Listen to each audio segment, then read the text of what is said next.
let's move on to the division here. Tyler Shuck is over under 3,700 yards. I did see that, Dakota. It's up there. It's way up there because usually even the big guns are 4,000 because they bake in injuries. So 3,700 is really high. Somebody tell me what Caleb Williams is at. Right around the same. Okay. Interesting. Like Lamar is at 3,200. I mean, that's justifiable because of scrambling. But, like, how is he 500 yards over Lamar? Maybe injuries, I guess. But, like, wild stuff. Okay. All right. Let's start off here with the Falcons. Go alphabetical order story. Falcons 8-9 last year. They were 353 points scored, 401 points against. So they were almost a minus 50. And I think they have a great roster. Like, Bijan's the best running back in football. That is not really a debate. Drake London's one of my favorite players in the league. Kyle Pitts emerged, and that defense is young. Like I said, probably not having Pierce this year. I think let's go into this discussion with saying Pierce is not playing this year because that dude committed 4 felonies. So he's not in the equation. It sucks. He had a great rookie year. But give me your take on the Falcons. So I don't want to say that he won't be playing because the last I read is the charges against him will be dismissed if he completes his pretrial intervention program offered. He'll be suspended for a long time. But the NFL is reviewing the incident under the personal conduct policy. So you have to figure a pretty lengthy suspension, 4 to 6 games.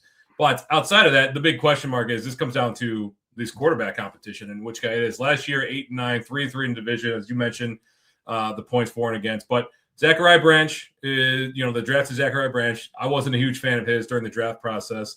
They lost Tyler Algier, Kirk Cousins. On the defensive side, they lost Caden Ellis and David Onayamada. I think that's how you pronounce his name. Everybody else is, they lost McGarry, but he wasn't a full-time player. They picked up a bunch of guys in free agency. And so it looks like the backup now on the running back side is going to be Brian Robinson Jr. to Bijan Robinson. You agree? Yeah, and I love him. I love him. It's going to be a lesser version of Tyler Algier for fantasy and also usage, but he'll still be there on the goal line because Bijan Robinson, as much as I say he's the best running back in the league, he is much closer to an average goal line running back than an elite goal line running back. And the numbers do bear that out. Yeah. So they should just give him the ball. They should just keep him on the field, but it's also the Falcons do some crazy stuff. Maybe they're trying to save him a little bit because they use him so much in the pass game, and they can't keep on giving him 400 touches a year. They can't. I mean, you would think so. They have to. But the thing is, like, so he's one of the 3 core skill position players, right? Bijan Robinson, Drake London, and Kyle Pitts, guys that have been around for a little while. They're still pretty young. This roster's got talent, but these guys, the Falcons didn't make a ton of moves in the offseason. They really didn't have the ability to make a ton of moves. Didn't have a first-round pick this year. So it feels like their window is kind of slipping away from them a little bit. They've been pretty stagnant. Like the Falcons, since the Matt Ryan days, this team has not really performed. And when you have a guy like Drake London, who should be a superstar in this league, and you've got Bijan Robinson, arguably the best running back in this league, is it the quarterback play? Is it the coaching? It's probably a combination of everything. So this Tua signing is going to push Penix. Either he's healthy and he is the guy, or if he's healthy and he's not the guy, Tua takes over. But again, this is not a plan for the future. Like Penix is the future. If it didn't work out, it's back to the drawing board. Kevin Stefanski's been pretty highly touted, and he did bring the Browns to the playoffs a couple of times, but he also had some pretty underwhelming seasons there in Cleveland. So all in all, it's just a lot of unknowns with this team. And while I think for fantasy, London's going to be fine, Pitts will be okay, and Bijan Robinson should be excellent, I don't see this team making a step forward. I don't see them making the playoffs this year. So let's talk about fantasy ADPs here. I'm going to go off Underdog Best Ball, where these guys are going by position. So we have Tua and Penix going back-to-back. Quarterback 31 for Tua, quarterback 32 for Penix, ADP 93 for Tua, 105 for Penix. So I don't think it really matters in terms of their own value because in redraft, they're so far off the board. Even in a super flex, they're not even starters, right? But this matters for the rest of the guys. And I kind of want to just figure out and talk to you about what it matters for. But this is one of those situations where we're drafting, and we're going to talk about it here in a second, which players will benefit with which quarterback. But we're not going to know. We're not going to know. They're not going to tip their hand. Why would they? This is an open competition. They're also not revealing a lot of information about Penix's injury. I just wish we had like some kind of bug or some kind of microphone in that clubhouse, right? To just get the information of who's starting, because they probably know. You're planting a baby monitor? Yeah. A lot of people are bugging their babies these days. I guess babies can't be trusted. What exactly is it you're expecting to find here? A lot of shady shit. Like what? Like maybe Bruce is banging dudes. Why would that be shady? Maybe the dudes are babies. What? Bruce is not banging any baby dudes. Look, we're... Maybe I had to slip that in there. Maybe Stefanski's banging baby dudes or something. Yeah. Who knows? Anyways, so here's the way I think it's going to play out. And you give me your take after this. I think Tua starts the first 3, 4, 5 games, depending on how good he does. And it's his job. It's his job to lose. And if they're 2-3 and their offense isn't really humming and he doesn't look great, he can't move like normal, and he's just not on the same page with London and they're losing games, they go to Penix because then he'll have a full, an extra 4 or 5 weeks to get healthy. And then once they go to Penix, they probably stick with Penix because if it works, then he's going to be the starter. If it doesn't work, they're going to want to get an extended look at Michael Penix because he is much more of their future than Tua. They're not tied to Tua. It's literally a free contract because the Dolphins are paying all of his money. And if he gets benched for Penix, Tua's career's over. I'm sorry, it's done because this is in a dome, warm weather games when it's not in a dome. Like this is what Tua needs. So in terms of who this affects the most, I love Bijan with Tua because it's going to be 100 receptions for Bijan. I like London with Penix because I'll give you a real little stat here. Drake London had a 29.2% target share last year and 28% 3 of the last 4 years. So, and you saw the end of the year, 2024, Penix was targeting him like 14 times a game. And then when he was healthy last year, when they're both healthy, he had a 16 target game. He had like a 13 target game. This is all Drake London because Drake London is not a great separator. But Michael Penix has a cannon. He just fucking throws it to his big wide receiver. Kyle Pitts is better with Tua. And I think Zach Branch is better with Tua. What do you think about that?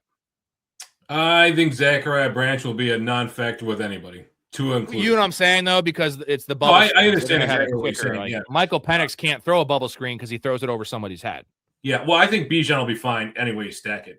But you prefer because Penix has the higher upside for this offense because the skill set. But Bijan is going to live on. If you want to get RB1 overall over Jahmyr Gibbs, you need to have all the receptions. And when Michael Penix was playing, Bijan's reception totals were not what they were with Kirk Cousins and years prior. So like the upside is with. I would push back a little bit, and I would say if you want RB1 overall upside, you need touchdowns in addition to pass catching, and touchdowns are going to come with Penix. Penix is the one that's going to be able to push the ball downfield. I think Tua is basically dust. I think it's Penix's job, and they're bringing in Tua to like kind of push Penix along, but it's Penix's job to lose. Like this is the first overall pick, and again, I know it's a new regime.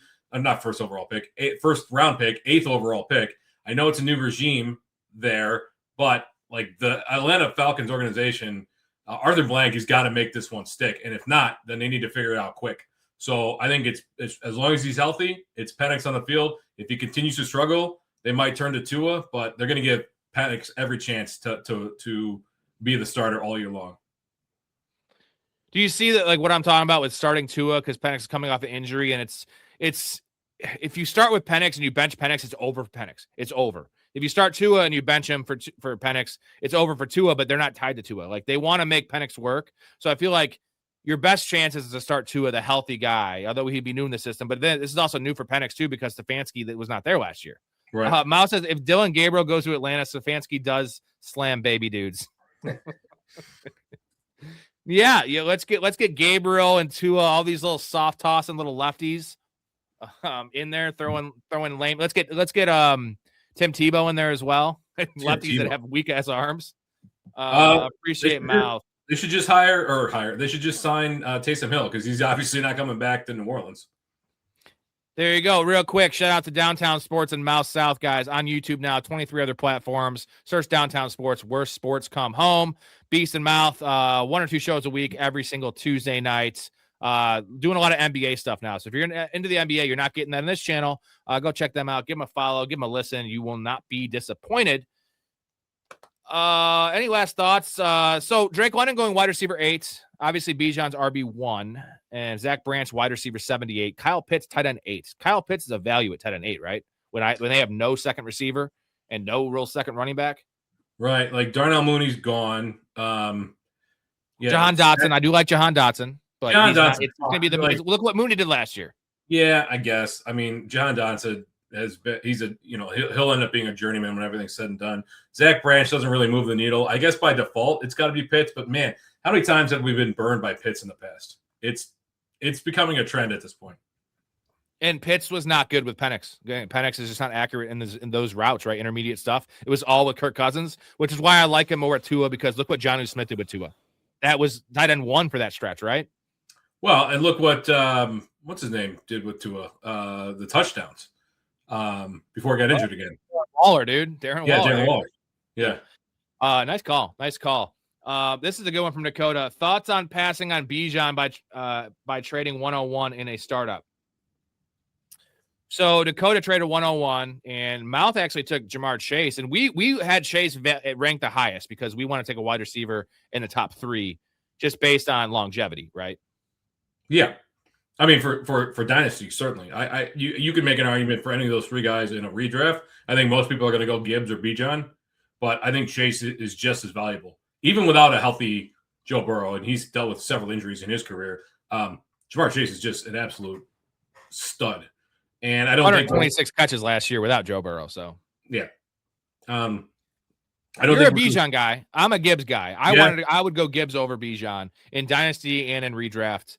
I think Gibbs is going to have an all-time season this year. Like, we got to see if Gibbs can handle. We know Bijan can handle the workload. We got to see if Gibbs can handle the workload. That's the thing. That's the only thing that gives me a little bit of pause. They're really close, but and I know that Gibbs was taking on a 70% running back opportunity share near the second half of the year.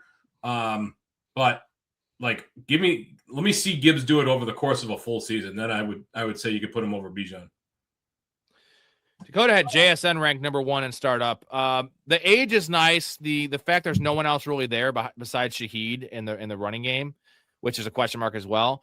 I know the Seahawks defense and their defensive team. I think the upside of JSN with that monster of a defense they have there is going to be lower. I think last year was just the target share and everything worked so perfect. I'm not saying anything against Sam Darnold. I would never say anything against Sam Darnold, guys. I'm just saying that, like, Jamar Chase, we've seen Jamar Chase have nuclear season, right? We've seen Puka have nuclear season.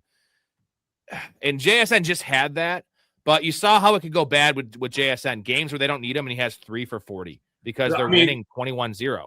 I don't want to take anything away from what JSN did last year, but it came on the back of an unsustainable target share. Like, it's just not possible for him to have the efficiency, dude. All those deep bombs. Like, I'm not saying he can't go deep. Like, obviously he can, but I'm sorry. Jamar Chase is just a better player. And am I crazy to say that? Like, no, I think Jamar Chase is the best player in the NFL. Frankly, maybe not the best player, receiver. Bijan's probably the best player in the NFL. Yeah, fair enough. Well, it's probably a quarterback, actually. It's probably Josh Allen, his best player in the NFL. I like that. But, yeah, I mean, best receiver, I still think is Jamar Chase. Justin Jefferson's right up there, too, buddy. I wouldn't begrudge anyone that wanted to take JSN number 1 overall either. Like, if you're banking on that team running it back on offense, and they didn't add anybody, Sheed will have another year in the system, so he probably should play a bigger role. But they didn't really add anybody of note in the offseason, so I say it's an unsustainable target share, but we'll see what it looks like come week 1. Well, it's funny that we have, I want him being tied to Joe Burrow is awesome, but also it's not good because Joe Burrow can't finish a fucking season. But give me your number. I know we're kind of off topic here. Give me your percentage chance that Sam Darnold turns back into a pumpkin. When I say pumpkin, closer to what he was than what he has been. Yeah, 20%, 30%. It's been 2 years in a row now. So I think that number is dropping. And I would say turning back into a full-blown pumpkin, it's down to a 20% chance. It's a pretty low chance at this point. Fair. We're, the only worries we have with Joe Burrow is Andrew Luck type retirement, which is kind of on the table, and then just not playing. When he's playing, Joe Burrow's the best pocket quarterback in the NFL, and it's really not close. Yeah, and for the most part, Chase is quarterback proof. When you get a quarterback in there that understands, when you have Joe Flacco, like, if you were Joe Flacco, wouldn't you target Jamar Chase 20 times? Because what's his name? Good strategy. Browning came in and he barely targeted. Those were the games where he was throwing to T. Higgins. He was throwing to the tight end. It was silly. It was fucking Browning and super silly. So other backup quarterback, I'm going to target those guys 50% of the time personally. All right, we're going to get to the Panthers preview in a second. I'm going to hit you guys with the intro and then Panthers preview Gentlemen, 20 seconds.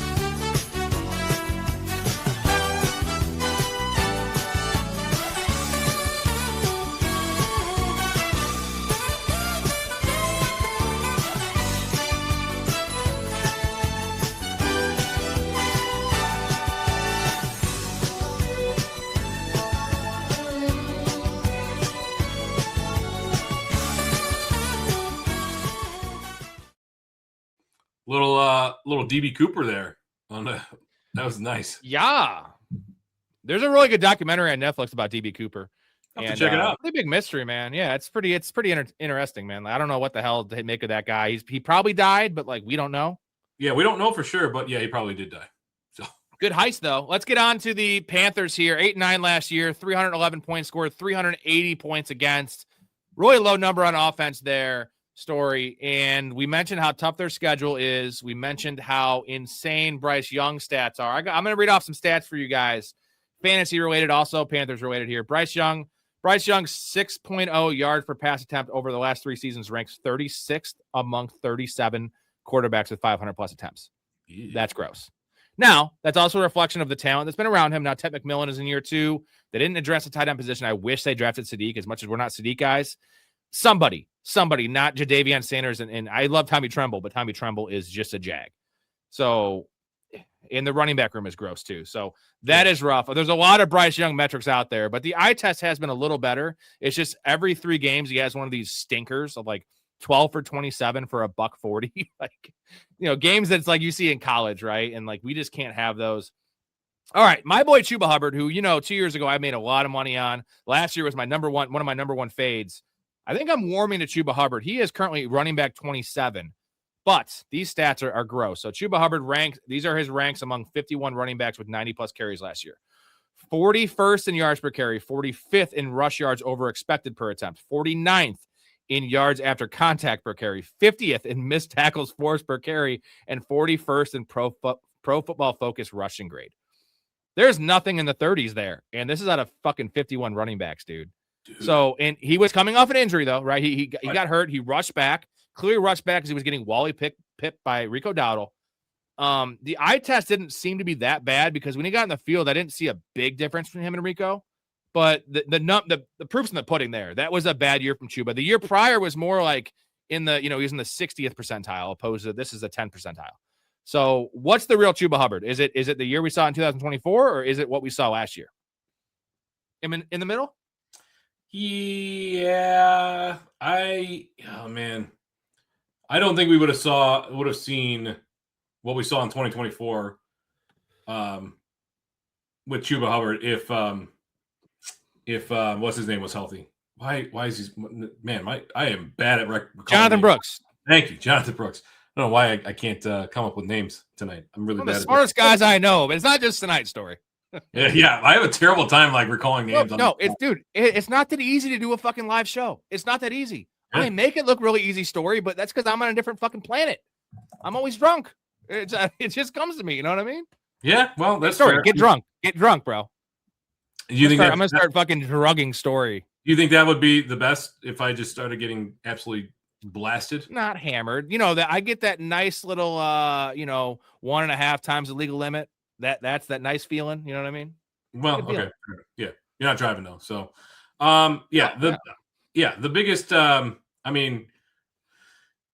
Chuba Hubbard had a pretty mediocre 2023 season, but that's the year that he caught the most passes and the most reception. I think he caught the most passes in 24, but he had the most receiving yards in 2023. So he was much more of a grinder in 24 and 25. Jonathan Brooks should eat into this. Now, Rico Dowdle being gone means a lot for that room. Rico Dowdle had a stellar, 3 games in a row or something like that, and then they kept coming back to him, and it leveled off very quickly.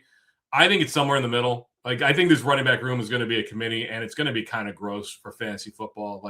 The fact that Chuba Hubbard only gets 200 yards receiving every year means that for fantasy value, he's just really no upside, right? And I don't think this team's going to score a whole ton of points for the touchdowns to be there. Blake, can you look up Chuba's 2024 receiving stats? It was like 40 catches for like 200 yards. It was some crazy number, like 5 yards per catch, which we don't in PPR, we don't care. We want the point for the catch. We don't care about the yards as much, but it was something really crazy, which is in all the stats I just read to you. So let's talk about the running back room as a whole. So Chuba RB27 right now in underdog, half PPR. Jonathan Brooks RB40. So I was loving the days when I was getting Jonathan Brooks at RB48, RB50. And now, like the price on Brooks, like this is a little too close. Like I want Chuba at value over Brooks because Chuba's going outside the starting range, at least in terms of redraft, like outside of RB2 range. And I know early season is going to be Chuba. I think there's a good chance Jonathan Brooks forces a 50-50 committee, which is kind of what he was doing the year he got hurt when he came back after those 3 games. Right. And then he tore his ACL again. But I love Jonathan Brooks. I love both these guys at value because there's going to be value in this backfield, especially when we go ahead in a second and look at their tight end room and their wide receiver room. I love Jalen Coker, but there's not a lot there. And there's going to be a lot of pass catching upside here. And this, the defense has improved. So they're going to be in some close games. I don't think they're going to have a great record, but it's one of these teams where they're going to be in a lot of 1-score games, which is going to be Chuba Hubbard, Jonathan Brooks. So Chuba Hubbard, RB27, are you in story? If you go wide receiver, you mix in a quarterback or tight end early, you need to fill that RB2 spot. The upside is not really great, but this is a pretty much slot him into your RB2 slot and get 14 points a game. Yeah, if you're doing a zero RB build or a hero RB build, and you need a solid running back 2 that's going outside of that range, like there's value to be had there. Like we can't immediately assume that Jonathan Brooks is going to be a fantasy stud or even a fantasy contributor, even though it seems like his ADP is rising. I bet as things continue and Jonathan Brooks becomes healthier, we'll probably see those ADPs converge nearer as we get towards training camp, right? Like then I'll like Chuba even more. Chuba even more because, again, I don't want to take him as a bench running back because I want my bench running backs to be able to go boom. He's not going to go boom. As an RB2, kind of a placeholder, Chuba Hubbard's amazing. And listen to the stat from Blake. Shout out Blake, media manager on the show. He is my Jamie. He is going to be my producer when this show takes off. We appreciate you, Blake. Chuba, 2024 receiving stats, 43 catches, 171 yards, and 1 touchdown. Dude, I said 40 catches for 200 yards. So this is essentially it's like 4.1 yards per catch. You can't make that shit up. How is that possible? Not great. Now, I think that Chuba's going to be fine for fantasy. Like, he's not going to be world beating, but he was probably overdrafted coming off of a 1,200-yard season the year before and double-digit touchdowns, right? Injuries played a part last year, but he was not a standout like he was in 24 last year. And that's probably closer to the truth than what we saw in 2024. 2024 was just, there was nobody else there, right? So give him 250 carries. He did run, the 4.9 yards per carry. Like it was not bad. The efficiency was there last year. Huge dip. And that's probably the real Chuba Hubbard or closer to the real Chuba Hubbard. Those are wild stats, man. I was between that and Muhammad. Why the fuck would it be between that and Muhammad? Why don't you just pick a common name like a normal person? Muhammad is the most commonly used name on earth. Read a fucking book for one. Outstanding. Let's chat about the wide receiver room a little bit here. Tet McMillan, 1.84 yards per route.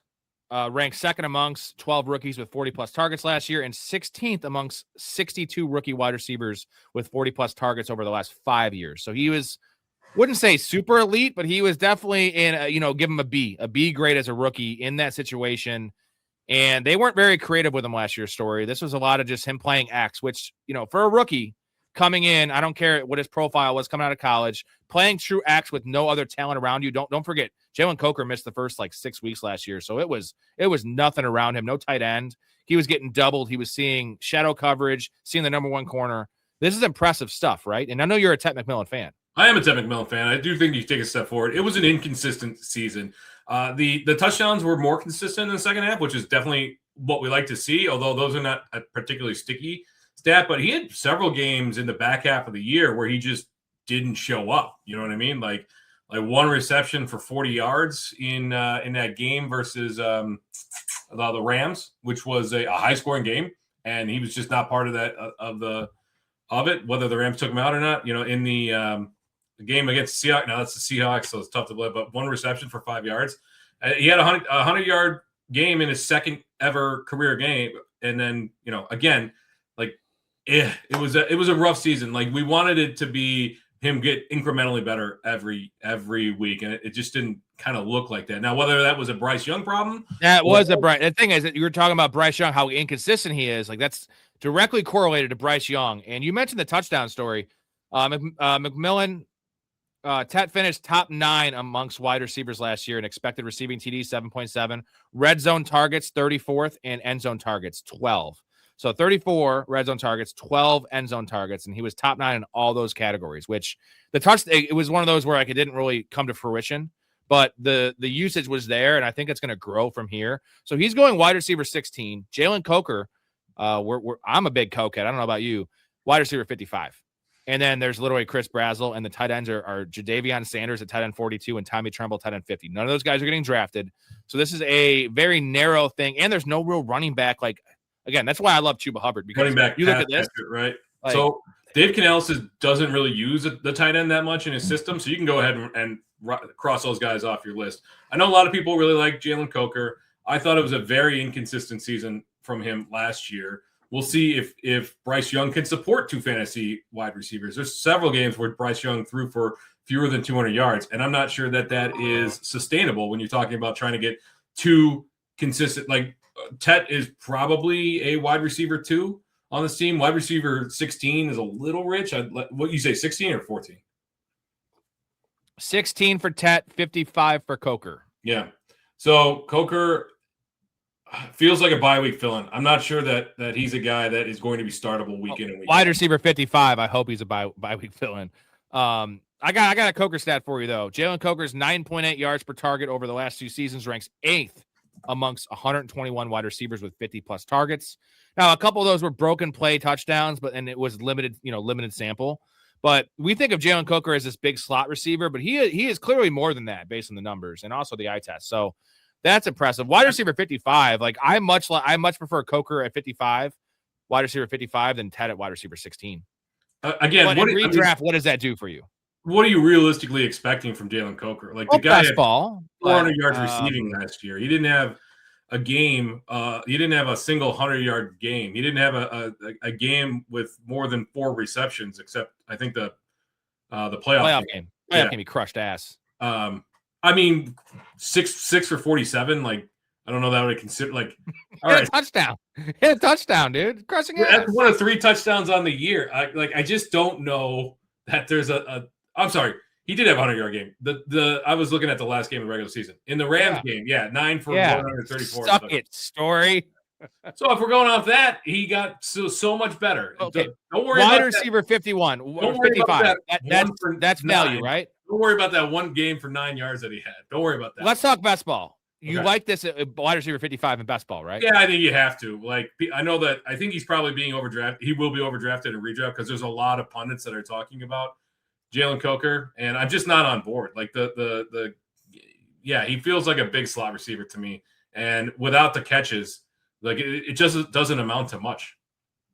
The problem is they got nobody else there. They didn't really sign anybody in the offseason for pass catching. All right, tight ends. There's nothing here. Who's the starter? Sanders or Tremble, or it doesn't matter? Doesn't Give matter. me your starter, though. Well, who's your starter, though? Who's going to lead the team? When was the last time a Dave Canales offense had a top 20 fantasy tight end? Yeah. Oh. Yeah, we can definitely do that. That is a great idea. Those are the only kind I have. I can hear my hair growing. You want some soup? All right, let me leave you with this. Give me the upside and floor of this Panthers offense. So what is the absolute peak that this team, if Bryce Young takes another step up, if Coker becomes that 2, if Jadavion Sanders, I'm kidding. What's the upside of this Panthers offense, and what's the floor? In terms of, like, Points per game. Oh, points per game. Man, it's still pretty low points. Like, upside 24 points per game, and yeah. No. You always say this. Rankings. Rank them. I don't care about the extra points. Like, rankings in the NFL, like 10th, 15th, 12th. Ah, man, the offenses are making some adjustments in the NFL. I would say upside top 14. So it's still not great. What's the basement? 28? Yeah, 28. Yeah. So split the difference. You're projecting them to be the 21st ranked offense. I think I would lean to 14 more than 28 though. I think that Bryce Young is somewhat dynamic. I think he's the trial by fire Bryce Young has had to endure, right? And the noise and all those things. Like, I feel like now he's actually proven that he's a starting quarterback in the NFL. And he was playing a little gun shy there early on, getting benched for Andy Dalton, bro. Like, dude, that's crazy. Like, what the fuck? Bench for Andy Dalton? It's my team. It's my quarterback. And if you guys do that, man, it's unfair. We lost as a team. I will say this. They did heavily invest in the offensive line, both through free agency and the draft. In fact, they might have over-invested, if you can believe it. They got a lot of guys that they got a lot of starting guards. So we'll see if Ikwonu is healthy. Like, he dealt with a pretty devastating knee injury. But if this offensive line is healthy and if it gels, it should allow Bryce Young to fully maximize his potential. Now, whether or not he lives up to his potential, he's yet to put it all together for a full season. But the problem will not be the offensive line this year. They also did sign Devin Lloyd and Jalen Phillips. So the defense should be a little better. That's also why I think the offense is going to not have to be. It's also a pretty weak division in general. So there's a lot of factors that go into it, but they feel like a pretty middle of the road offense. All right, let's move on to the Saints. Everyone's darling to win the division. Yeah, I'm gonna go. 6-11. I gotta go see man about a lizard. I'll be right back. All right. Story has the bladder of a lizard, apparently. So I'll answer some questions before we get to the Saints. Hatcher says it's Coke time. I love Jalen Coker. What's funny is I was telling everyone to hold on to Jalen Coker last year and store him in his their IR spot, and it looked bad coming back. He was 20%, 40%, 60% of the snaps, and it ended up being valuable, but not to the point. He had a nice run there in the fantasy playoffs, but I was very adamant about the fact there was no one on this roster, and I was not a Xavier Legette guy. We didn't even talk about Xavier Legette, which is just hilarious that it's been, and Jonathan Mingo's already on another team, but it was a rough draft. That's why I hate the Chris Brazzell pick. We didn't talk about Chris Brazzell either. Guys, don't draft Chris Brazzell. He is worse than Mingo and worse than Xavier Legette and probably worse than the dude they took out of LSU. So it's not going to work. So Chris Brazzell should not be drafted in best ball and definitely not in redraft. He is a Tennessee receiver, and he is also a guy with some major off-the-field concerns. Would not surprise me to see him get suspended or do something stupid and get benched. This has all the vibes of, I don't want to say Rashee Rice because it's different because he's actually been good in the league, but Andy Dalton, the chicken of the walk, the Red Rooster. Red Rooster, Red Rocket. We do love Andy Dalton, though. Pretty nice career. But my comp to Chris Brazzell is Jermaine Burton, which is the same guy that came in with crazy off-the-field stuff, personality stuff, bad body language, lack of hustle, not a team guy. And I think Jermaine Burton was definitely more talented out of Alabama, second-round pick, I believe, in the NFL draft. Chris Brazzell fell past that. So I know it's a rough comparison because Jermaine Burton's never playing another down in the NFL.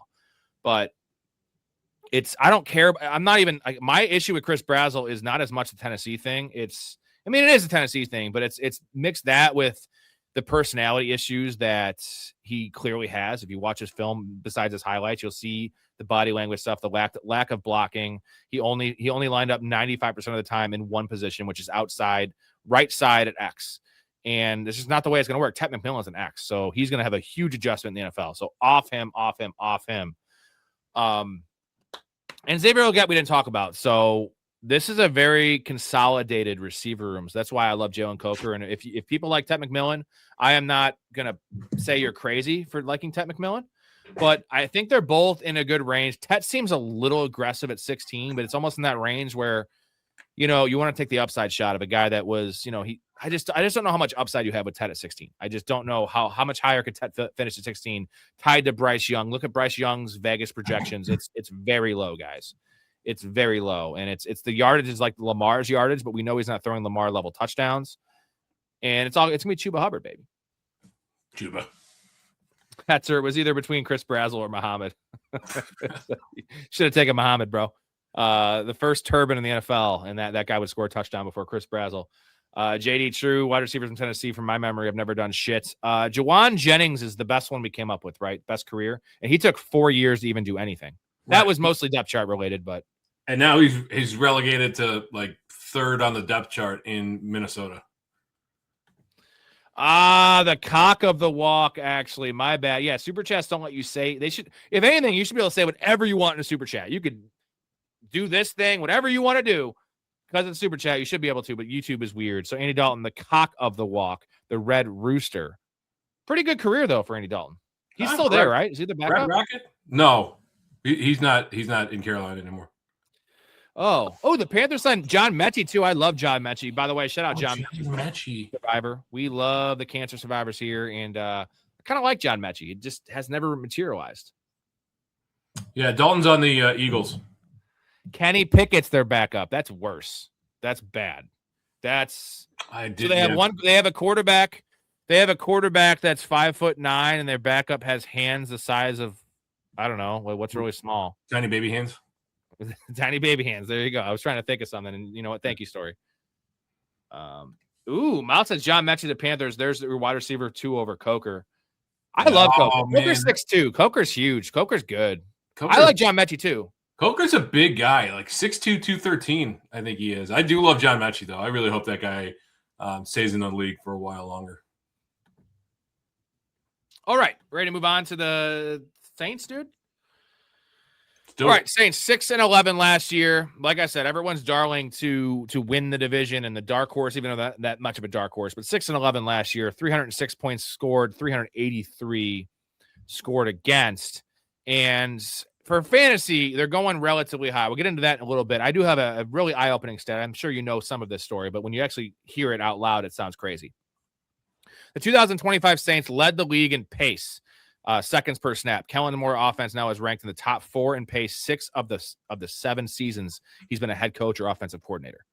That is what we want, right? Especially if you're trailing in games. More plays. You're going to get that with Kellen Moore, even when he's winning, which is not a smart strategy. He's fucking running the play, with 15 on the play clock, which we love, dude. Yeah, compare that to a Aaron Rodgers led offense, and they're probably down at the league worst when it comes to plays per game, snaps per second, whatever it is. Yeah, Kellen Moore's always run a relatively speedy offense, and that is great. I mean, that's great for ETN. It's great for Shuck. That's great for Olave, and I think that's great for Jordan Tyson. All in all, like, the pieces are there. The kind of the holdovers from the Sean Payton, Drew Brees era are gone, right? Taysom Hill's gone.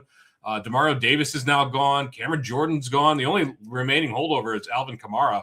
And that just feels like a don't ask, don't tell situation. Like, Kamara wants to be there. They don't want him to be there, but they're not willing to like piss off the fan base by cutting him yet. We'll see what happens. Yeah, they put off the rebuild for years. They've been in cap purgatory for years, but they're by prioritizing these older players previously, they have moved on from that, and now they're building around Tyler Shuck. So this is a youth movement for this team. I think it's going to be a step in the right direction, but this isn't a team that's going to vault immediately into double-digit wins. Playoffs are certainly on the table. Is this a team that has Super Bowl aspirations? I don't think so. I mean, it's an intriguing offense. It's all things considered, like I'm pleased with the way things played out in the offseason. I really like ETN coming on this team. I think that's a really big addition for fantasy. Not sure where he's being drafted, but the offense will be better, and they'll be contenders in the South. But I still think that they got a ways to go before they're a regular addition to the NFL playoffs. Oh, we have Jonathan in here just rubbing salt in our wounds. He says Coker was a beast in the playoff fantasy league for me, and Ramondre too. So we took Tet McMillan for that very reason to have one good game, and Coker outscored him. And we took the bum of all bums in Travion Henderson, and you got Ramondre. So I appreciate you just telling us what's up. And I think he won the league, so he deserves to kind of flex a little. Good. Tell me Flex everything. on us, baby. Okay, they were both here. They were both inside me. Eduardo was in my mouth and Luther was in my butt. Oh my God, no! Don't tell me everything. What? No, what? Damn it, Bonnie. Eduardo, who? Sanchez. Holy shit! Tell us more. Then Luther went in Eduardo's butt for a while. Tell us less. Tell us less. Then they both completed on each other. I was left out of the finale. Never get sick of that clip. It's my favorite. I think it's my favorite clip. It's just so out of nowhere and amazing. JD says one of the most ugly divisions in football. It is probably the ugliest. We're getting them out of the way early. Jonathan got second by 2 points, and that was not in. Yeah, well, second place is still pretty good. We didn't place because Travion Henderson scored like 14 PPR points in 4 games. We had the right process. We just picked the wrong running back, and wild stuff. All right, Tyler Shuck. So Tyler Shuck going quarterback 20 story, and that seems aggressive, but I got a couple stats for you, mostly this one. Across 9 starts, Tyler Shuck ranked 4th amongst quarterbacks in design rushing yards, and that was with Taysom Hill on the playing at least half those games. Remember they had the Taysom Hill game in his last home game there in New Orleans. Yeah, and take that game out of it, it's probably higher. What? Here's the top 4 guys, quarterbacks in design rushing yards, weeks 9 through 18. Jackson Dart, Jalen Hurts, Josh Allen, Tyler Shuck 4. Jackson Dart, okay. 4. I mean, look at the guys he's up there against. Josh Allen, Jalen Hurts, and Jackson Dart. Jackson Dart was only running last year, and Josh Allen, that was the time where he was like, fuck it. He was hurt, but I'm going to fucking just run the ball myself. So did he have a bone chip nice. removed? Did I read that? He had a bone chip removed in the offseason from his foot? Josh Allen? Yeah. Oh, he probably had everything removed last year. I swear to God, he had it removed. You know who's notably absent from that list was Lamar Jackson. I would have rather been starting Tyler Shuck near the end of the season than Lamar Jackson. That was rough. Well, Lamar didn't play a lot of those weeks. That's why he's not on that list, and he missed a couple weeks, and he was also hurt when he was playing. Yes. So Tyler Shuck, quarterback 20. Are you in on that? Because I mentioned he has 37. His over-under on Vegas right now is 3,700 yards passing, which is like it's closer to like top of the pack than middle of the pack. It's like right there. It's way higher than it's higher than Caleb Williams, dude. Higher than Jaden Daniels. So, and you mix that with the set I just read you that he's a run first quarterback and he's an aggressive quarterback. They brought in Jordan Tyson. You have Chris Olave, second year in Kellen Moore's offense, super high paced. Seems like a value, right? Seems like a value, but they didn't have anything comparable to a reasonable running game last year. They had Kamara played, 11 games, but he was highly inefficient last year and he didn't play the last half of the season. Kendrick Miller gets hurt. Yeah, Kendrick Miller was the guy for a little bit, then he got hurt, and then he was back, and Devin Lloyd really didn't step up. So you have Devin Neal out, played a couple games. Devin Neal. We had Audric Estime carrying up the caboose. I started him in one of those games. He had like fucking 20 PPR points, but did he really? That's gross. Yeah, he had a nice game. That's gross though. Former Notre Dame's finest. Notre Dame. Yeah. And the Broncos let him go, which they essentially drafted his replacement there in Jonah Coleman. Same player, by the way. Audric Estime and Jonah Coleman, same player. Jonah Coleman just inked his rookie deal the other day. Anyway, so I would like to be in on Shuck. I just have concerns. Now, the addition of Tyson should help. The offensive line is getting healthier. That should help. They added, what's his name? Kenneth Gainwell. That should help in the passing game as well. He's an excellent pass protector. So, nope. Kenneth Gainwell's in the bottom. Sorry, Buccaneers. Yeah, I don't. Same division. Yeah. Bad division. Yeah. They're all floating all over the place. David Edwards. Yeah. So I don't know. 20. Let's hit the reset button. I'm just kidding. Yeah. No. Way out of it. So quarterback 20. We like that. Is it crazy to say if you take a late guy, if you're waiting at quarterback in a deeper league, or let's say super flex, is that an upside shot you're willing to take in super flex for a number 2? Super flex, certainly. I think he's one of the better number 2s out there that you could draft. But in redraft, like how late would you have to wait for him to actually be a value? Like there's 19 other guys being drafted ahead of him. There's probably not 19 guys being drafted in regular redraft leagues. Or maybe they're wrong. Tyler Shuck or Baker Mayfield? Tyler Shuck or Baker Mayfield? Baker Mayfield. Baker had the shoulder injury last year. He was hurt. He's playing through a bunch of injuries. He should be healthy, and he's got a really nice touchdown rate that I want to see again. I would agree. Okay, let's move on to the running backs here. Travis Etienne or Travis A-Chain, whatever he wants to be called. It's Etienne, goddammit. RB16. And Alvin Kamara, RB55. So I have an Alvin Kamara stat. You've been talking about it recently, how bad he was. I want to put pen to paper here. Alvin Kamara ranked dead last amongst 51 qualifying running backs in Pro Football Focus rushing grade and dead last among 40 qualifying running backs in PFF receiving grade. He was dead in receiving. Alvin Kamara, dead. He's dead. He's gone. He's in the dirt.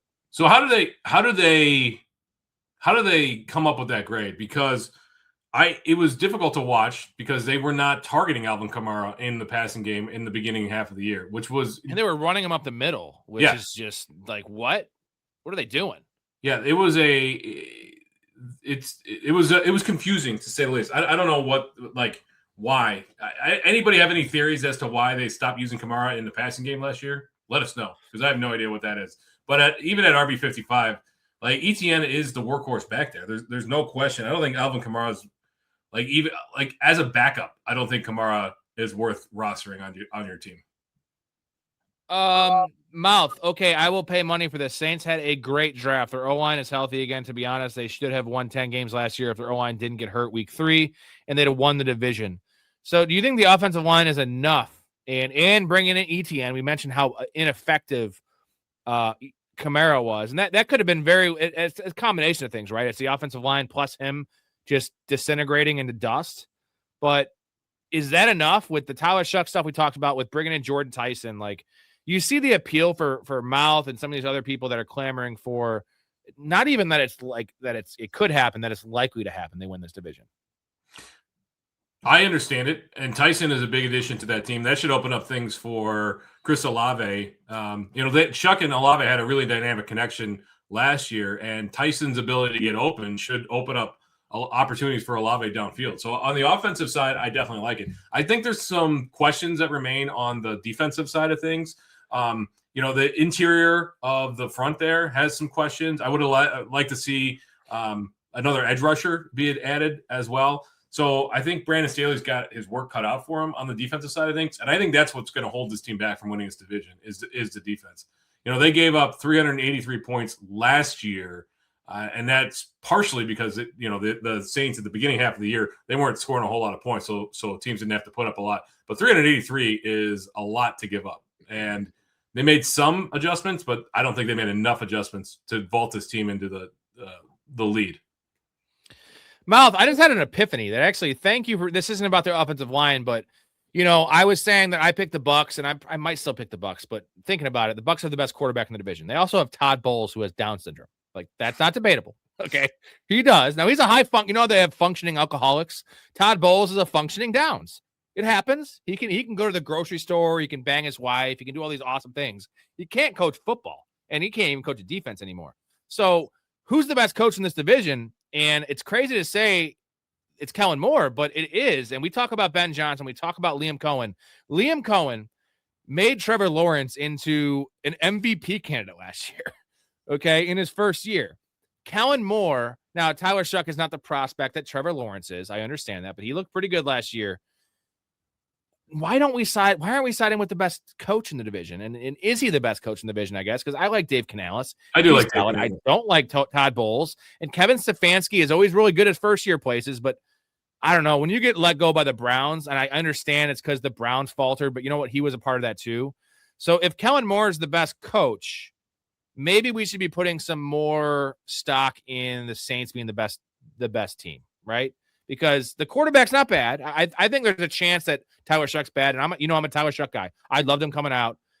CJ Stroud had an all-time rookie year. Everyone's like, CJ Stroud, quarterback 5 in fantasy, all-time great, and he sucked the next year, at least statistically, and the defense carried him. So, like, if CJ Stroud could take a step back and Jaden Daniels could take a major step back, regardless of Jaden Daniels' injury story, Jaden Daniels was not playing good football before he got hurt. And now he had no weapons around him. Terry McLaurin, I get all that. I think Mouth is onto something here with Kellen Moore. It's just we're betting on Kellen Moore here. And I'm betting against Todd Bowles. Well, that's not hard to do. Betting you know what I mean? Like that's the thing is that we're betting against Todd Bowles. I think it's Bucks. Maybe I'm gonna move the Saints to 2 after thinking about it. Some of Mouth's comments. Mouth, we appreciate you. And this is why this show is great, guys, is because we do it live every single day, which most guys, Story, don't have the balls to go live because they don't know ball. They stumble over their words. They fuck shit up. They also can't handle getting random questions thrown their way because they don't know depth charts. They don't know ball like we do. We do this shit live. I do this shit live every day. Hammered sometimes. I don't give a fuck. I put it out there. It's in the ether. It's in the ether. I say dumb shit, and not in terms of I don't say dumb football things. I say dumb things that reflect bad on like my personal life. Hog out. Whole hog out. Rotten sex hog, he comes in the chat sometimes. Okay, let's talk about the wide receivers before we move on. Chris Olave, wide receiver 14. Jordan Tyson, wide receiver 31.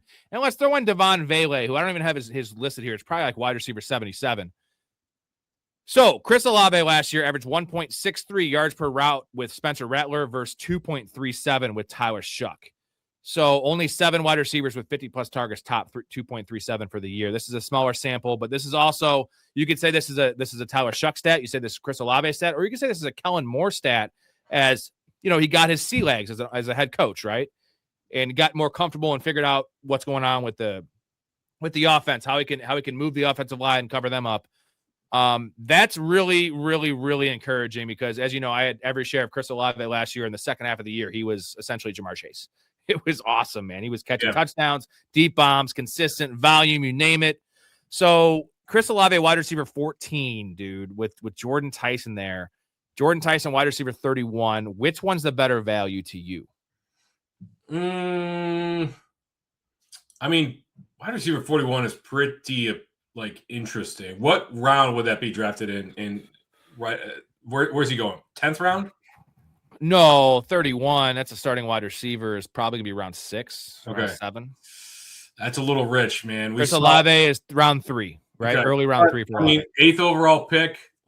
They invested heavily. They expect this team to take a step forward on offense.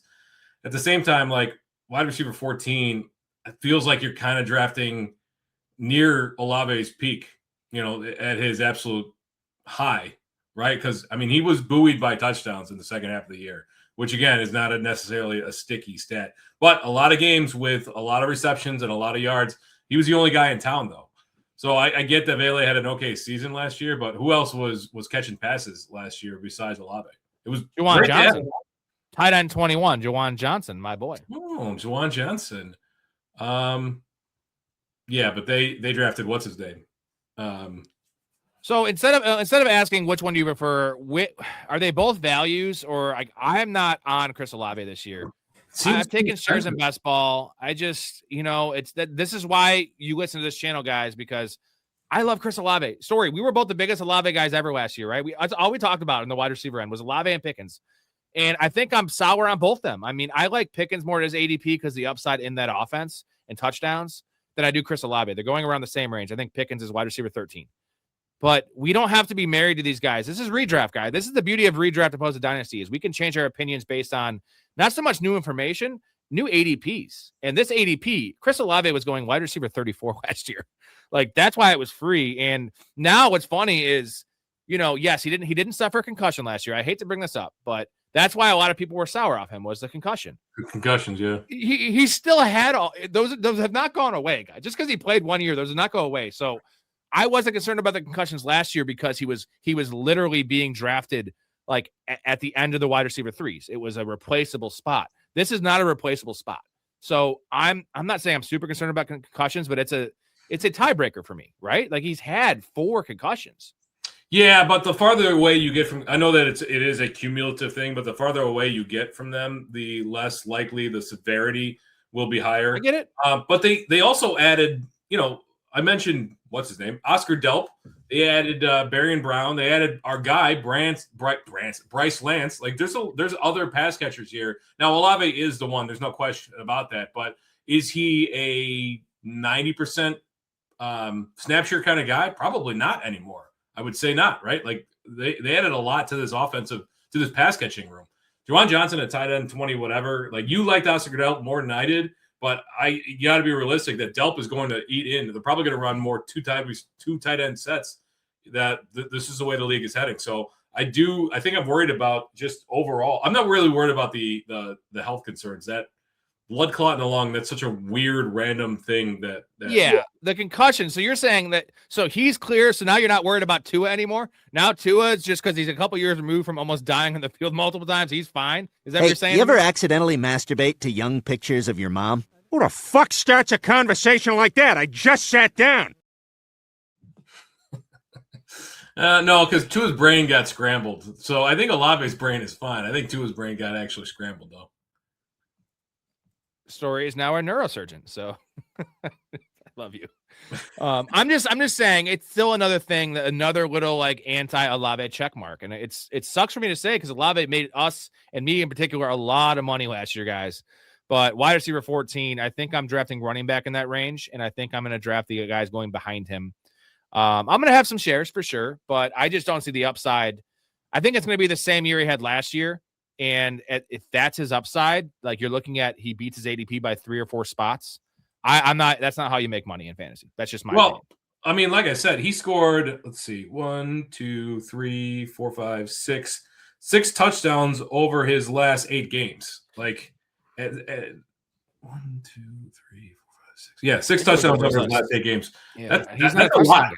Right? That's a lot. He's not a touchdown guy, right? Yeah. So you're kind of buoyed by touchdowns near the end of the season. Although like that 10 for 148, 8 for 119, like the yardage was there too. But that's what catapulted him into like a top 5 wide receiver on those last few weeks was touchdowns. Yeah, and I think the last point on this Olave Tyson thing is whoever gets the full-time slot role or the majority slot role in Kellen Moore's offense is going to dominate. That is the key, and we're not going to know that. So if for some reason it is Jordan Tyson and they're going to go back to putting Chris Olave outside, which is where he was playing early in his career, it's where he played in Ohio State, that's an issue for me. He is not beating this ADP if he's playing X. Not happening. Like I said, Chris Olave is a top 10 fantasy quarterback. Feels like you're kind of drafting him at his peak for me. Okay, let's get to a couple questions. We got Mark in here. Shout out, Mark, OG of the channel. Appreciate you, buddy. JD says Todd Bowles. Mal says Vele was great last year. You know what? There was that stretch where Vele came on and Olave was actually doing nothing. And then once Vele got hurt, that was the Chris Olave stretch of top 5 finish after top 5 finish. So, that's one thing.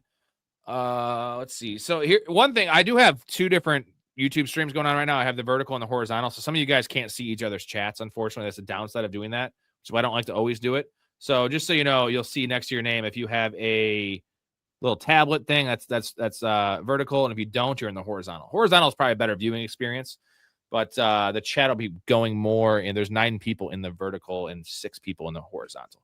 Interesting. Yeah, I just want to get more streams out there. You know what I'm saying? Yeah. Barry and Brown, he's a kick returner though, right? We don't have to worry about Barry and Brown. No, not really. But I mean, I wonder what Bryce Lance, what his snap share is going to look like this year. I mean, I'm intrigued to see.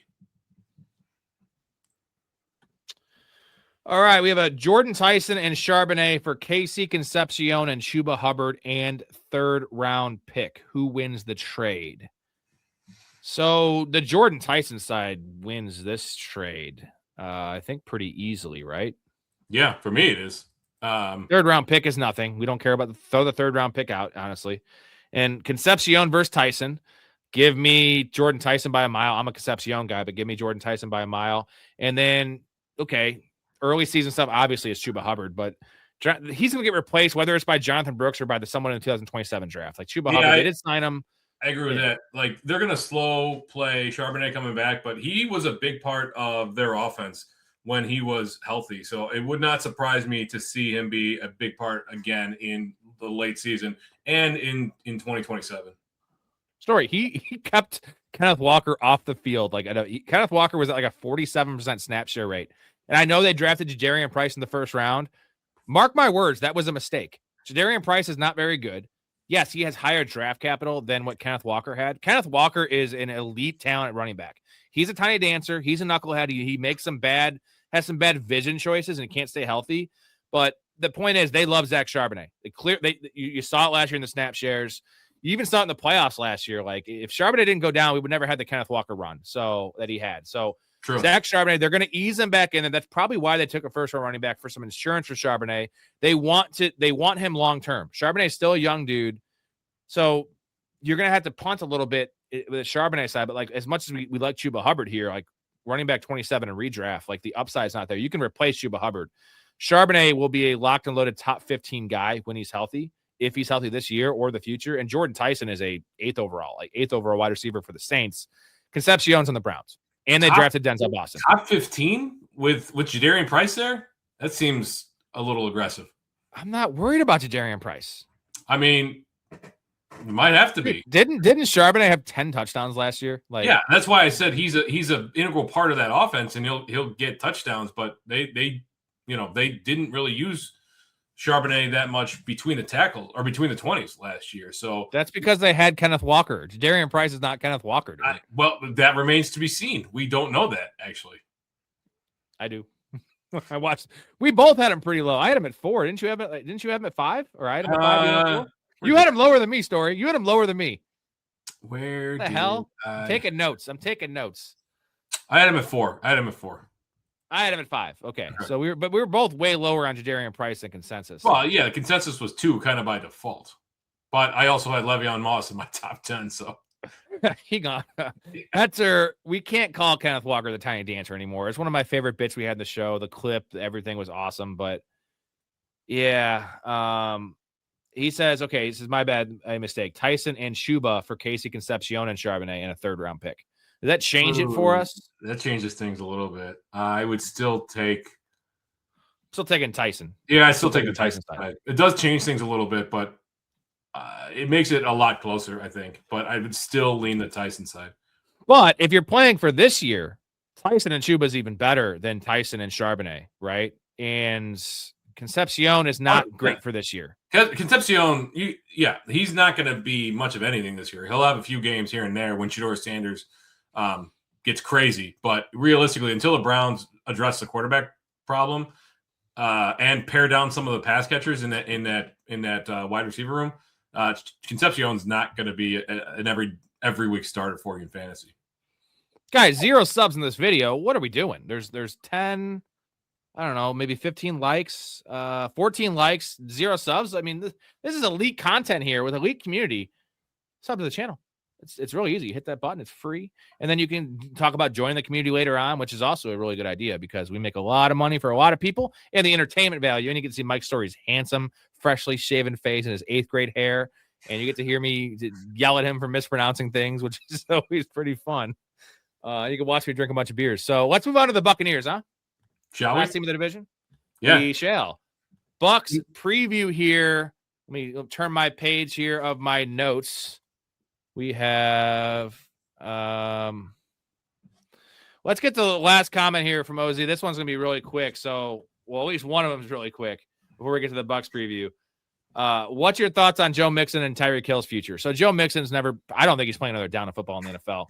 That's a very, very weird foot injury he had. He got outside surgery and opinions, which teams hate. He's old. He's going to come in as a depth piece. Like I think like the Packers should sign him. That's a team maybe. Other than that, it's not a good landing spot anywhere he goes. There's no one that needs him. No, he's 2 years removed from an okay season. But yeah, he'll sign. I would bet he'll sign during training camp as a depth piece somewhere. He might. I don't know that. Like he might end up on a practice squad. We'll have to see what the health is. Like I don't know. Like I've never heard of that particular foot injury before, and it was such a weird situation the way it unfolded. Tyreek Hill, that one is even more murky. I do not know what to make of that. Giants, Chiefs. He's not make going a lot back. of sense. He's not going back to the Chiefs. I don't think so. Why not? Bringing another knucklehead there again. Raiders seems like an organization that would go. That would take a shot on him.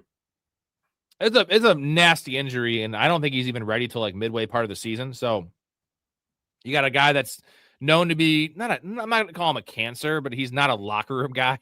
He's a knucklehead. You don't want him mentoring your young guys for one. injury questions, age questions, production dip there. That might have been Tua as well. But for sure, I don't know about that one. But the last thought on Joe Mixon, how I know Joe Mixon's cooked is that Nick Chubb is an all-time elite athlete, right? Nick Chubb's an all-timer in my book. Joe Mixon and I love Joe Mixon. He is a product of volume. Very good running back. Nick Chubb, all-time running back. Nick Chubb was dust last year.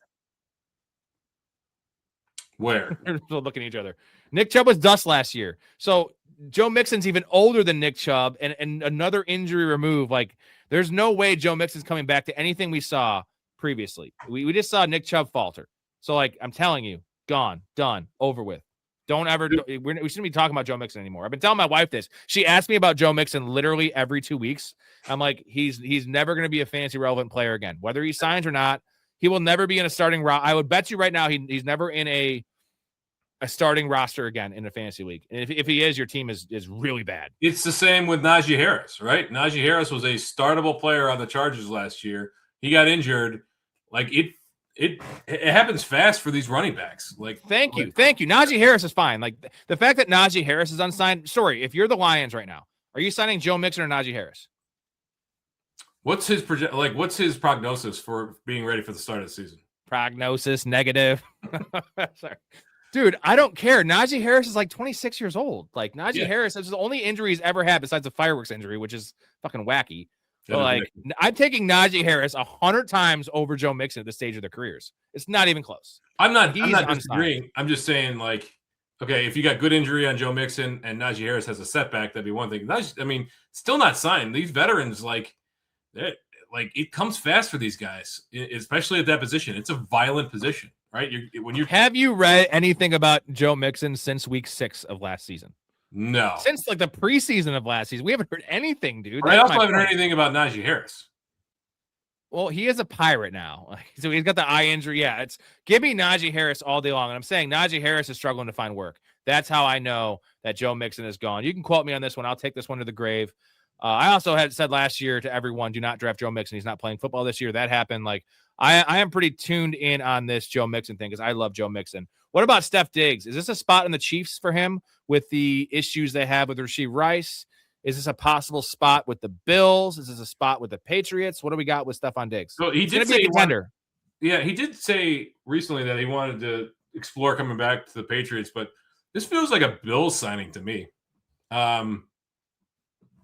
Yeah, or Chiefs. Chiefs would be a good one too. I don't know. I don't. Since he's been cleared of everything, he's got his pick, but he wasn't exactly the Stephon Diggs from Minnesota last year. He was and he good. wore down. He wore down, bro. Yeah. So I'm not. Let's hold off and see where he signs and what that does to the depth chart.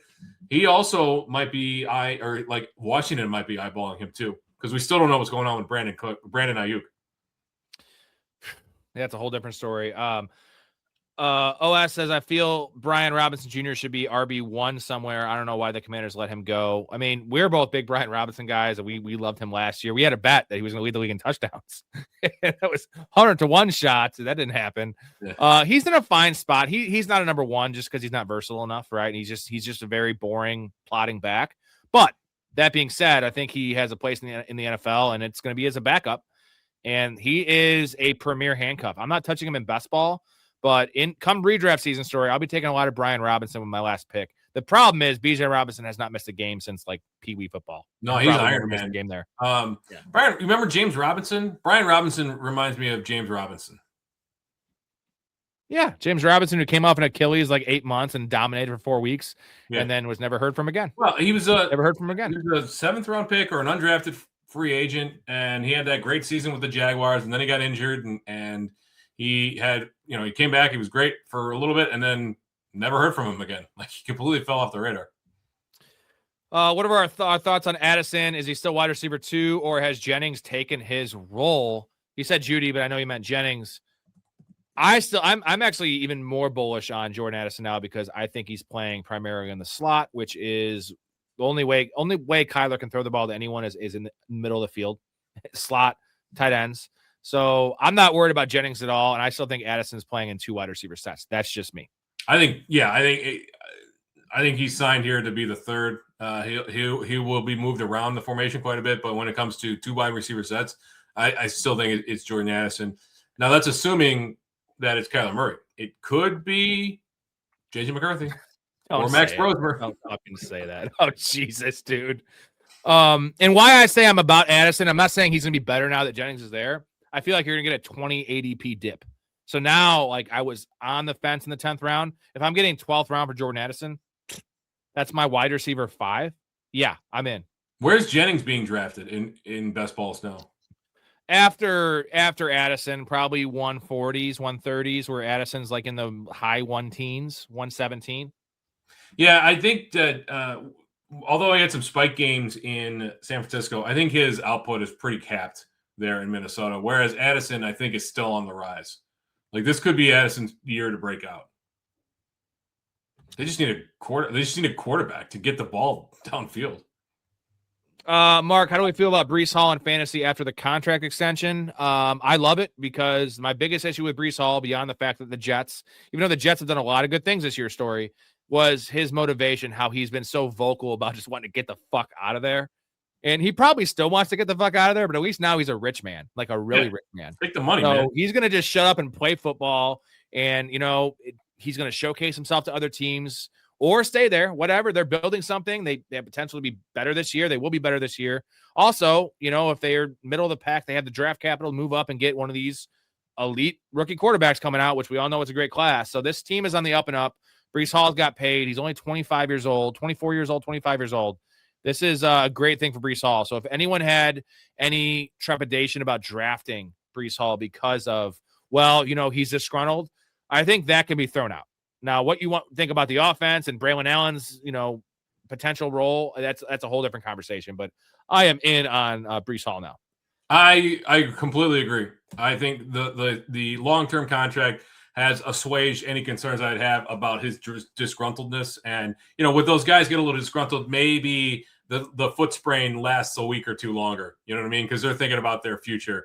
He is a Jet for the foreseeable future, which is nice. I still think the quarterback situation is less than ideal. I think the coaching situation is what's going to hold this team back this year. So hopefully they find a new head coach, find an interim head coach by midseason, and they can go into 2027 with a fresh plan. And they get a nice high draft pick, whether that's Arch Manning, whether that's Lenore Sellers, whether that is who else is at the top of the list there? John Mateer, Dante Moore, John Mateer, the kid from Ole Miss, Trinidad Chambliss. Like, there's tons of great options for them. Like, they don't have to have. No offense to Geno Smith, he was very good in Seattle. He was less than good in Las Vegas. He'll be a fine bridge quarterback, but they need the future there, and that starts with a young quarterback. OS says, big fan of your lives, Rob. God bless. More success for you, bro. CJ Stroud said the same thing to me. I felt like CJ, and I know that's legit what you're saying, OS. I feel like CJ Stroud put the curse on me. I feel like Stroud did not mean it because I've been a little bit hard on Mr. CJ Stroud. Who's the wide receiver 1 for the Dolphins? If it's Malik, he's quite undersized. There is no number 1 for the Dolphins. And Greg Dulcich? It's Devin Achane is the answer. It is Devin Achane. I've been saying this for a while now. Jalen Tolbert's going to lead this team in routes. He's going to lead the league in routes possibly, but he's going to have like 42 receptions, like 700 routes. So is it the 3rd round rookie? Is it Coleman? It's not going to be Chris Bell, but it could be is it Chris Bell in the later parts of the season when he comes back from the ACL? Yeah, you got to hope that he dropped for that very specific reason, but he was great at Louisville. We got to hope that he gets back to form. We never know with these guys. Usually, though, things are getting better. I don't know. There's like not a whole lot of talent there. I'm not quite sure what. Cedric Wilson's not there anymore, is he? Maybe he's not. He was a free agent last year or at the end of this year, right? No, he's not there. Tutu Atwell's there though, but he's not a receiver. Yeah, it'll probably be somebody that we're not even thinking about right now because it is such a disaster. They're going to win 2 games this year, so I wouldn't even be thinking about a wide receiver on this team. They're going to win 2 games. Are you worried about Jennings coming off the injuries? And he made that very vocal. He was playing with 7 injuries. He says all the broken ribs and all that bullshit. Jennings also punches guys in the dick. So I'm not a big fan of Juwan Jennings, and I think he's also over the hill, and the injuries are taking a toll on him. He's a fine real life player. For fantasy, he's not a factor for me in terms of taking things away from Addison and Jefferson, and also for himself. I'm off Juwan Jennings, even in best ball. Oh, you're not even taking stabs on him in best ball? I mean, if Addison gets hurt, too boring. What happens if Jefferson gets hurt? Dude, would you rather have Jalen Coker or Juwan Jennings? Right now, like, okay. In best ball. Jalen Coker as is, or hypothetically, Justin Jefferson suffers a season-ending injury. Ted McMillan suffers a season. What are you talking about? Get the hell out of here. Like, right now, as is, it's how we're drafting. That's what I'm saying. Like, is there contingent upside? Like, can he step into 2 wide receiver sets and be a fantasy? He would never be the one, though. Where if one of those 2 guys gets hurt. Coker would be the one, though. Coker would be the one if Ted McMillan gets hurt. Maybe. Answer the question. Who is it? It's Jalen Coker, right? Yeah, I mean, as it stands right now. But what I'm asking is there contingent upside with Jennings, because you got 2 guys on that roster that could possibly get hurt, and he could vault him into a more like a bigger role. So you can make an argument for every player in the history of the world, because if said guy gets hurt, so Brian Robinson should be drafted in the 8th round, because if Bijan gets hurt, he's the number 1 running back. Come on. No, we're not doing this exercise. No, this is a legitimate exercise. Because Because if Ted McMillan gets hurt, then Jalen Coker is like a top 25 receiver. Right, but there's no world that Jennings is going to be. What you have 2 guys. You have 2 guys that get hurt. That's what I'm saying. You got 2 guys. You double the possibility. I guess this is wacky. I don't know. You just answer the fucking question. It's not hard. If you remember what the question was. The question is Ted McMillan. Oh, not that. You got me all fucked up, bro. Jalen Coker or Juwan Jennings? It's been a right long now. week. It's been a long. Who are you taking? Who are you taking in best ball? Who are you taking? Coker or fucking Juwan Jennings? Yeah, Jalen Coker. Okay, Jalen Coker goes 152 and Jennings goes like 140. So like he's going a round later. That's why I'm off Juwan Jennings. You see what I did there? It took a fucking minute to spit it out because you're going in all these different directions. My God. You know what? Get this man a drink. A fur shrug with crocheted sleeves, a hat on a hat, a watch on your pinky toe. And nothing says, look at me, I've been places, like 2 lit road flares hanging from your sunglasses. All right. That was funny. No, Story's actually not fucked up right now. That's his problem. He needs to get a little more fucked up. He's had a long week. This has been the longest week of this year for me. I am really looking forward to the weekend. All right. Me too. Every day is a weekend for me, Story. Let's move on to the Bucks. Let's go to the Bucks, and I'll get to everyone's question at the end of the show. Story can leave, whatever he wants to do. Take a bath. Take a bath, Story. You need a soak. Story. Let's move on to the Bucks. 8-9 last year, a really disappointing 8-9. 380 points scored, 411 given up. That defense was atrocious. So, give me your Bucks takeaways. We talked about it a little bit earlier. Give me the cliff notes on what you like, what you don't like. What's the upside of this team, and is the floor still 8 wins? I mean, this team started out 5-1 last year, and they ended up 8-9 overall. They were loaded last year on both the offense and the defense in a number of different positions, but like they couldn't put it all together. Injuries were the name of the game, but don't forget, like they couldn't. Like that defense you mentioned was atrocious. Like they couldn't rush the passer. That was a huge weakness last year. Cornerbacks were a weakness. They did get rid of Levante David and Jamel Dean. Now David was getting older there, so that's not a huge loss. The addition of Ruben Bain should boost this defense in and of itself. Todd Bowles is on the hot seat, but if they can just keep things together a little bit on defense and get back to form on offense. Kenneth Gainwell is a nice addition to the running back room. That's going to be a headache for fantasy, I think. I do like Ted Hurst going there. I think he's going to be a nice real-life addition. He won't be a fantasy factor this year. We like Ibuka to take a second-year leap forward. Godwin is still there, right? We're not that far away from Godwin being a dominant fantasy player there. They got younger in the offseason, which you like to see, but it's you're banking on inexperienced players. So the floor is still 8 games. Right. But the upside is 12 games, 12 wins. So the floor is 8, upside is 12 to 13. If Baker healthy, puts it all together, gets back to a high touchdown percentage, I think they can win double digits at least, if not win 12 or 13 games. Schedule is pretty favorable as well. Baker Mayfield, quarterback 19. I mentioned Tyler Shuck was quarterback 20. Baker Mayfield stat for you here. 39% of Baker Mayfield's throws into the end zone resulted in touchdowns last year. That was down from 53.2%. So he was throwing half of his throws in the end zone in 2024 resulted in touchdowns. Only 38% were touchdowns last year. So what's his more sustainable? I know his 2024 was very, very high touchdown rate, almost unsustainable, and we saw it dip. Is it going to be closer to 53% or 38% next year? Probably right down the middle, I would say. Right, last year was a disaster. He got hurt early. He also dealt with that shoulder injury for which he should have sat out a game or two, and he kept playing through that. I would guess, but again, the unsustainable touchdown of 2024 is incredibly difficult to repeat. They're outliers for a reason. But quarterback 15, like, that just feels like free money. Like, we forget how good Baker was in 2024. Again, I know that the touchdown rate was wholly unsustainable, but if you get anywhere close to that, he should absolutely pay off. He's not afraid to take off and run either. He's a bit of a scrambler. And that's kind of been his demise, though, because he doesn't get down. He likes to lower his fucking head and then also headbutt people without a helmet on. 2024, 47 attempts in the end zone, 25 touchdowns, unreal stuff. Last year, 36 attempts, so the attempts were down 14 touchdowns. And if you recall, I think the first 5 weeks, I would bet that 6 or 8 of those touchdowns were the first 5 weeks. I know Ibuka had 4 of them. And so if you just go in a smaller sample and go the last 10 weeks of the season, it was even worse than the set I read to you. So I feel like that was a lot of injury stuff with Mike Evans being hurt and Ibuka playing hurt, and him, Baker Mayfield himself playing hurt. So I think it's somewhere in the middle, but I think it might even be closer to 2024. Just because he is a gunslinger, and that the stat is true that he has the most interceptions since 2018 of any quarterback. And I don't hate that for fantasy because a lot of leagues are only -1, -2 for a pick.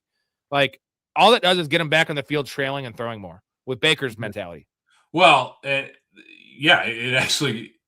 not great for fantasy, but it's not horrible for fantasy when you consider, like, all right, you end the drive immediately, but usually a interception is going to. Not usually, but sometimes you end up in positive territory for the defense there. So Brett Favre threw a lot of interceptions, right? Brett Favre used to throw a ton of interceptions. It didn't really matter for either the team or for fantasy. If we can it feels like Baker was being overdrafted last year, and I think that is very clear. But it kind of feels like he's being underdrafted this year. I mean, quarterback 15, definitely. Yeah, 19. 19. Good God, you can't even wrap your head around that. I can't, because where was he being drafted last year? Quarterback 6? Yeah, 6 to 8. Yeah. No, I don't think he's going to end up the 6 to 8 quarterback, but quarterback 12, quarterback 10, is either one of those out of the realm of possibility? He should have been drafted quarterback 12 last year, and he should be drafted quarterback 15 this year. Okay. And you know what I'm saying? Like, but that's 4 off. That's 4 off both ways. And this year, I'm definitely going to take the discount. You want ready for some Bucky Irving slander, because this is bad. Yeah, bad. Very bad. We got to definitely write a song about how we do not diddle kids. Do not diddle kids. It's no good diddling kids. There is no quicker way for people to think that you are diddling kids than by writing a song about. You ready for this? Bucky Irving did not get a single carry inside the 5-yard line last year. Sean Tucker and Rachaad White combined for 9 in Irving's 10 games. So in the 10 games he played, Rachaad White's getting fucking goal line work. Like, the Sean Tucker thing aside, like, that was probably on a 3rd down, but like, what's going on here?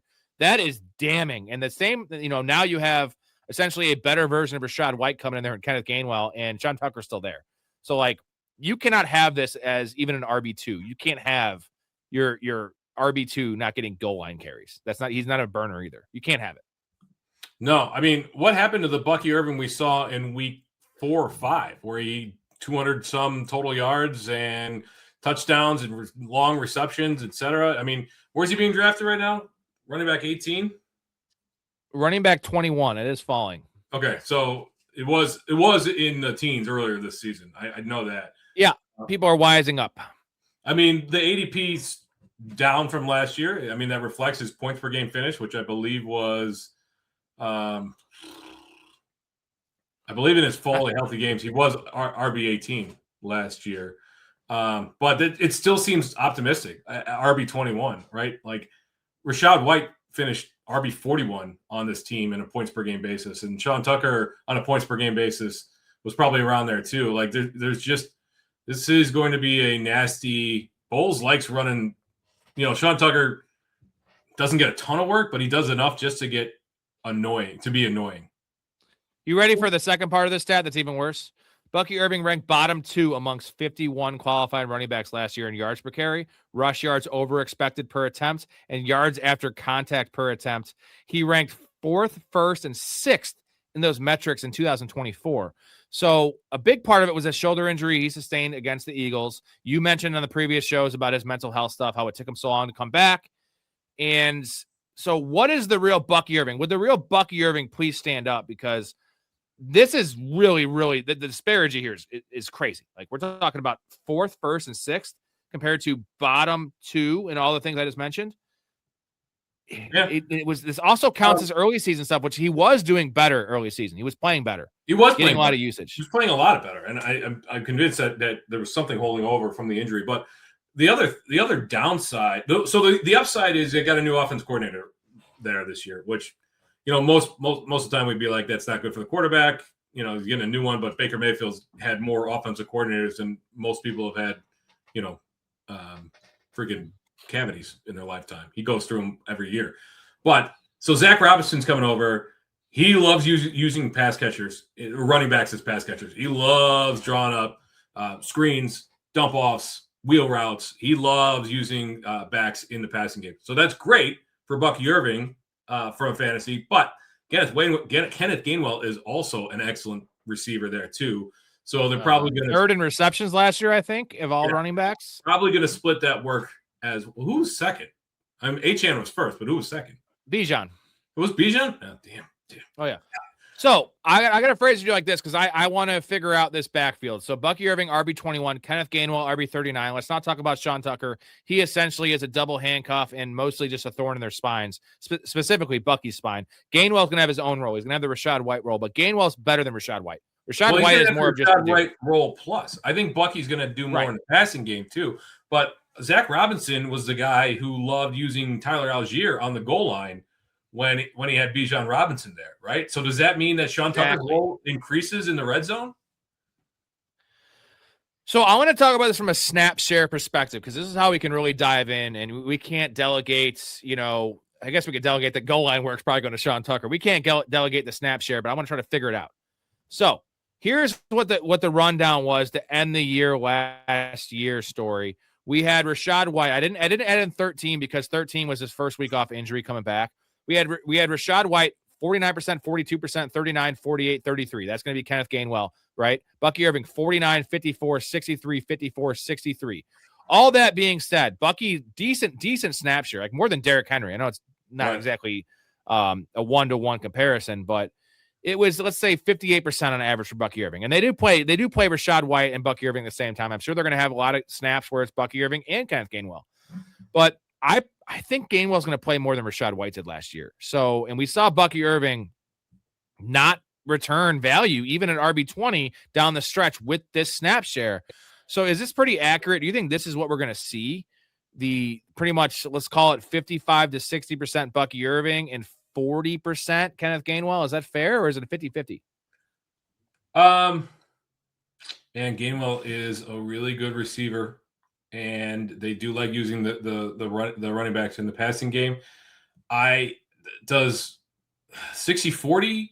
Is that what we're thinking? Like that's how it ended up. But Bucky Irving was getting the low calorie touches, right? The between the 20s, wasn't getting pass catching work and wasn't getting the stuff in the red zone, especially on the goal line. So if it is 60-40, 65-35 again, say it's 60% Bucky and 40% split between Kenneth Gainwell and Sean Tucker. Does it matter though if it's all between the 20s, low, not really good for fantasy kind of work? No, and also you got to look at Sean Tucker with his tiny little snap share there, but he was a factor because he was getting all the high leverage goal line stuff. Yeah. So it's like, what are we talking about Bucky? Like, I'm out, and I think we're both out on Bucky Irving. Unless he goes to like RB 24, 25, then I'm in, because you have the potential for injury and maybe he gets back to his form as a rookie, which was elite. I read the stat; it was elite. But Kenneth Gainwell also is coming off an epic year, and I still think Kenneth Gainwell. Let me ask you this: Kenneth Gainwell was, Aaron Rodgers' favorite player. He was his bestie. Aaron Rodgers refused to get hit last year, so he was checking the ball down a bunch. Now, Gainwell did a lot with those receptions. What's the real Kenneth Gainwell? Is it last year, or was it not snap share wise, but in terms of ability? Kenneth Gainwell was fine with the Eagles, but he was like fucking a lightning rod with the Steelers. So is it somewhere in between, or is this the new Kenneth Gainwell that we saw last year? Is this what he is going to be? A better version of Rashad White? Yeah, I think it's closer. I think he unlocked a little bit last year because we saw flashes of that when he was with the Eagles. Remember week 1 of the 2024 season where Gainwell absolutely, was it week 1? No, the 2023 season. One of the years where like he popped off like out of nowhere very early in the season. And well, do you remember the week that he filled in when Jaylen Warren got sick or something overseas, and he filled in that London game, and he had 3 rushing touchdowns and like 27 touches? So I feel like that I know it's a 1-game sample, but like the fact that the Steelers gave him like 25 or 27 touches in a 1-game sample as a starter kind of proved, and he's the same size as Bucky Irving. Bucky Irving's tiny, guys. He's 190. So it's not like Bucky Irving is this 3-down body mass type player. He's not. And he actually, even his rookie year, was mostly on the back of like 14 or 15 touches. That's kind of how you want to use Bucky Irving. The difference was Bucky Irving was getting the goal line snaps his rookie year, and he was much more explosive, and all the metrics were amazing. So it's just a really hard. So who do you prefer at value, Bucky RB21 or Gainwell 39? It's easy Gainwell, right? It's an easy Gainwell, yeah. So it was the 2023 season when Gainwell started out. He was not the lead back per se, but he had 14 touches 2 games in a row to start that season. So that was the Swift year, right? That was when Swift, like everyone was in on Swift, and then he eventually like very quickly became the guy. But yeah, so we saw it a little bit with Philadelphia, and then he was certainly unlocked. So give me Gainwell at 39 all day long. I agreed, man. I wonder how that's going to shift when the season comes, because Bucky's still not healthy. I mean, it's wild. His shoulder injury is still flaring up, and there's a lot of time to right that, but we got to see how it moves here once the season comes closer. Let's move on to the wide receivers. Emeka Egbuka, wide receiver 19, Chris Godwin, wide receiver 41, Jalen McMillan, wide receiver 61, and Ted Hurst all the way down at wide receiver 73. So we've chatted about this ad nauseum story about the Egbuka groin injury suffered in, I think that was at Lions game, week 5. And he was never the same after that. That also being paired with Baker being hurt from week 7 on. But the stat I have for you is 74% of Egbuka's targets through week 6 last year were catchable. That plummeted to 50% from week 7 on. I mentioned week 7 Baker injury. So and Egbuka played bad. He was dropping passes. He was just not looking explosive, not being in the right spot. It was he looked like a rookie. He looked like Julio Jones the first 4 weeks, and he looked like God, who was that clown on the Steelers that I'm thinking of? Martavis Bryant. He looks like Martavis Bryant the back end of the year. So that does, the injury with Egbuka, obviously the injury with Baker, and the stat I just read that 74% of his targets were catchable when he was dominating and 50% down. But can't stats be misleading story where it's like maybe some of this was Egbuka wasn't in the right spot? You know what I mean? Like it's hard to just anyone throw out stats. I'm just trying to dissect what this means for Egbuka. And wide receiver 19, is there upside built in with that ADP with no Mike Evans? Yeah, I mean, no Mike Evans. We don't expect that Ted Hurst is going to immediately fill into that Mike Evans role, although he is very similar in body type. I think there's upside still. You look at that catchable target rate, and I think that's the most condemning stat that we saw for Egbuka to close out the year. Is he completely blameless? No, he was probably dealing with injury, and he probably there's a lot that goes into this, but Godwin at 41 is also kind of intriguing too. Like we're not that far off from Godwin being, like I said, a really good fantasy asset. So if they, getting rid of Mike Evans opens things up in the red zone for a lot of guys, whether that's Big Boo or Godwin remains to be seen. Like I don't think Hurst is going to be a really nice addition from a real life perspective. I don't think that he will be a fantasy factor this year. Yeah, man, I'm trying to think of why I prefer Godwin at 41 than Egbuka at 19, right? Is that an easy one for you? I mean, Yeah, like. Okay, let me phrase it like this. This is the way to cut through all the bullshit here. If you know the Fantrax public leagues we played, Story, you played with me and that I play. It's a 12-team league, standard PPR, 3 receivers and a flex. Obviously, you prefer your flex to be a wide receiver. So wide receiver 36 is right at the cutoff of wide receiver 3s, but you have, some teams flexing running back. So wide receiver 41 is right at that flex line. Would you be comfortable going into the season with Chris Godwin as your flex? If you took an earlier quarterback or tight end, or you took our robust RB, Chris Godwin as your flex to start the year. Obviously, the rest of your roster is probably pretty stacked, and it's full PPR. Are you comfortable with that? I don't know if I would be comfortable with that. It was, is he fully past the injury that kept him out for a good chunk of last year? Like, is he fully past that as well? He wasn't last year because the film was awful. It was awful last year for Godwin. It was, I remember during the first live stream after the first game when Godwin came back, it was encouraging because he played a lot of snaps because they needed him, and he had like 12 targets, but he caught like 4 for 50, and everyone's like, Chris Godwin's back, 12 targets. I was like, did you watch the game? Because I watched the game and I saw a guy limping out there, and then lo and behold, a week later he was out for 4 weeks. You're talking about the Philadelphia game, right?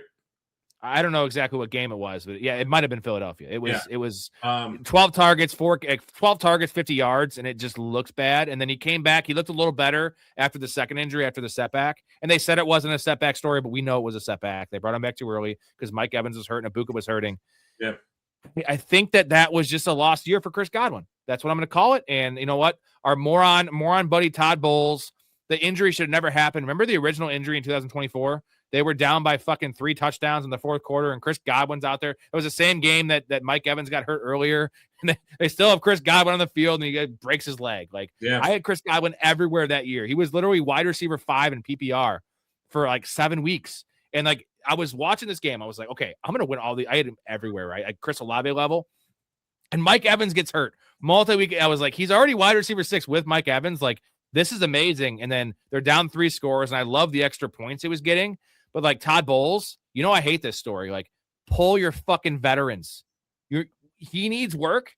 Chris Godwin needs work out there. He needs to mesh with Baker Mayfield. Get the fuck out of here. I was so pissed. Like I told you, he's never been the same since. Bowles is one of the worst in-game coaches in recent memory. I do have lingering concerns about the injury. Like, he had, even when healthy, he had 1 game over 100 yards last year. He had plenty of targets when he was playing.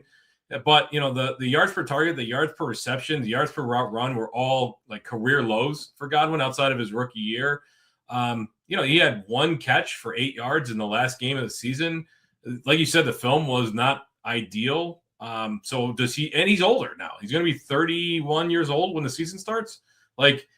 So I'm just not sure that there's enough left in the tank for Godwin for him to make a difference. This feels like Ibuka's team now. Yeah, you're not a little worried about wide receiver 19 though after we saw last year. Like there is upside, but isn't there like a bad floor of like wide receiver 26, wide receiver 30? Where's he being drafted? 4th round, 5th round? Wide receiver 19 is typically 3-4 turn. Man, that worries me. I'm not really like, if you were to take ADP out of it, like agnostic, I think I really like the upside for Bucky or for Egbuka.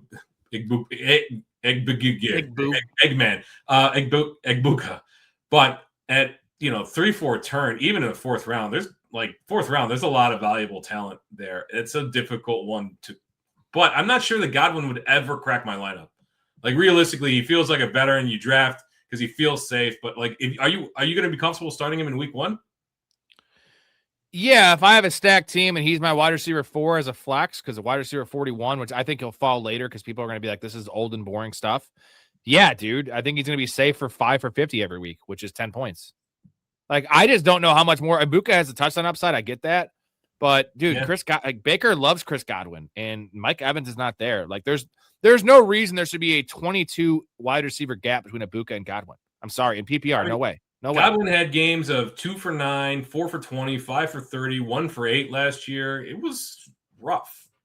Like, it's you could probably survive a 1 for 8 in your flex, but ideally I wouldn't want to start him without knowing that he's fully past this injury. in week 1. Jonathan says they're moving him to Z now, which is better for his profile. 100% agree.